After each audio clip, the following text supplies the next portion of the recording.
Ja reiz nafta ir radusies dabīgā veidā, tad kā tas iespējams, ka tā tiek uzskatīta par vienu no lielākajiem piesārņotājiem pasaulē? Viens no būtiskākajiem piesārņojumiem ir saistīts ar CO2 izmešiem, kas rodas sadedzinot naftas produktus. Miljoniem gadu gulējusi pazemē, ugļskābā gāze nokļūst atmosfērā un rada tā dēvēto siltumnīcas efektu. Cits aspekts ir saistīts ar naftas produktiem, kas tiek izmantoti, lai ražotu preču iepakojumus un sadzīves priekšmetus. Dažādi plastmasas izstrādājumi, nonākot vidē, sadalās ļoti lēni vai arī rada nopietnu piesārņojumu. Piesārņojums var rasties arī naftas produktu transportēšanas procesā, ar kuģiem vai caur naftas vadiem.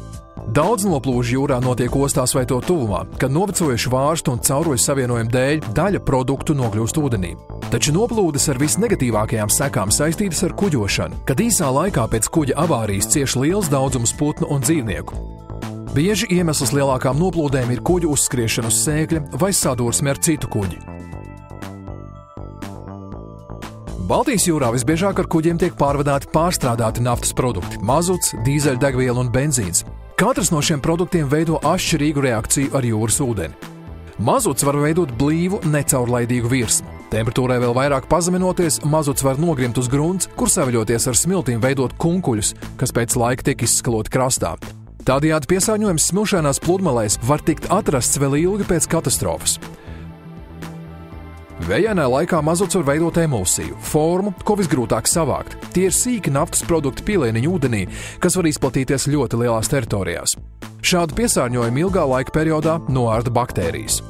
Dīzeļdegviela un benzīns emulsijas praktiski neveido. Šie produkti nostājas uz ūdens virsmas un veido nešķīstošu slāni. Gaistošie un ūdenī vislabāk šķīstošie naftas produkti ir arī vistoksiskākie, piemēram, benzols un naftalīns, ko kopā ar barības vielām uzņem zivis un tie negatīvi ietekmē mikroorganismus. Īpaši kaitīgas ir vielas, ko izmanto benzīna oktānskaitļa paaugstināšanai. Naftas plankums uz ūdens neļauj norisināties gāzu apmaiņai, samazinās aļģu fotosintēzi un ūdens virspusē mītošie organismi nesaņem skābekli. Dabīgā veidā nafta sadalās biodegradācijas procesā, kad to kā enerģijas avotu izmanto dažādas baktērijas. Tomēr pirms tas notiek, cieš augi, dzīvnieki un putni. Daudzos gadījumos piesārņojuma sekas jūtams vēl vairākus gadu desmitus pēc negadījuma.